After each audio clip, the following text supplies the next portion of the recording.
When we were in the shower together, laughing, smiling, feeling like everything was perfect, my wife leaned close to my ear and whispered, "My ex is in the neighbor's house. Can I meet him?" At first, I thought she was joking. But the way her eyes trembled, the way her lips tightened, I knew she wasn't. And in that instant, my world tilted. What was supposed to be a quiet night of love turned into the beginning of a nightmare. Before I dive deeper, make sure to subscribe to the channel for more powerful stories of betrayal, love, and revenge. I tried to dismiss her words that night, but my mind couldn't let it go. The next morning at breakfast, our two children, Lily and Noah, sat at the table chattering about their school projects. My wife smiled at them, poured orange juice, and acted as if nothing had happened, but I couldn't stop staring at her. The same lips that whispered about her ex last night were now kissing our children goodbye as if she were the perfect mother. Something inside me broke that morning.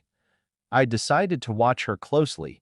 Within days, the changes became obvious. She dressed more carefully before leaving the house, even when she said she was just going grocery shopping. She stood by the window at odd hours, always glancing toward the neighbor's home. And whenever her phone buzzed, she tilted it away from me, her fingers trembling as she typed back quickly. I told myself not to accuse her without proof. But then came the night that changed everything. She told me she was going to buy some snacks for the kids. It was late, and I offered to go instead, but she insisted. My instincts screamed at me, so I followed her quietly. She didn't go to the store. She went straight to our neighbor's front door. And when he opened it, her ex, the same man I had seen once in old photos she tried to delete, they embraced. Too long, too close. Then she stepped inside. I stood outside, my heart shattering in the cold night air. Hours later, she came back, carrying a bag of chips and cookies, pretending nothing had happened. She even tucked our children into bed with a smile on her face like a devoted mother. But I had seen everything. I didn't confront her right away. No, I needed proof. I set up a small camera by our backyard fence that faced the neighbor's house. And what I saw made my blood boil. When she thought I was asleep, she would slip out of bed, sneak across the yard, and disappear into his house. The next morning, Lily innocently asked me, "Daddy, why does Mommy go outside at night?" My heart sank. Even the children had started to notice.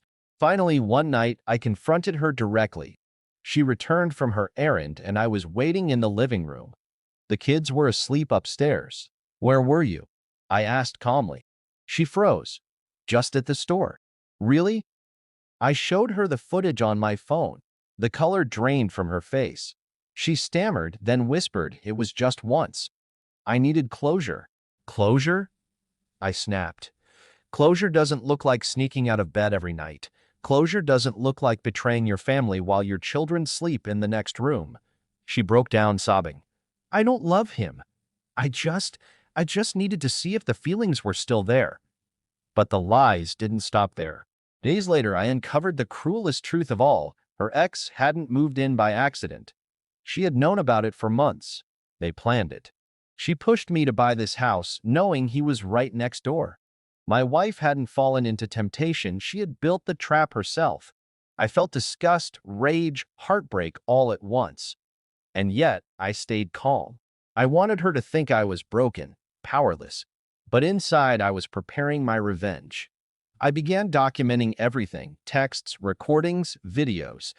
I built a file of evidence so thick that no one could deny what she had done. And then on the night I chose, I struck. I gathered the children in the living room and told her, "Sit down." She tried to protest, but I hit play on the big screen TV. Every video, every midnight escape, every laugh she shared with him, it all played before her eyes. And worse, before the eyes of her own children. Lily cried out, "Mommy, why are you with that man?" Noah buried his face in my chest, sobbing. My wife fell to her knees, begging for forgiveness, but it was too late. I looked at her with cold eyes and said, "You destroyed this family. You betrayed your children. You betrayed me. And now you'll face the consequences." The next day, I filed for divorce. I handed all the evidence to my lawyer. She lost everything: her dignity, her reputation, her security. The children stayed with me. She was left alone with the very man she betrayed us for, and soon enough he left her too. My revenge wasn't loud or violent. It was silent, calculated, devastating. She lost the family she once called hers, and I rebuilt mine, stronger, wiser, unbreakable. They say betrayal rewrites reality. For me, it rewrote my future, because from the ashes of her lies, I found freedom.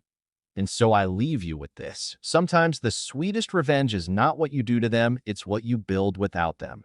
Make sure you subscribe, because the next story might just open your eyes to a truth you never saw coming.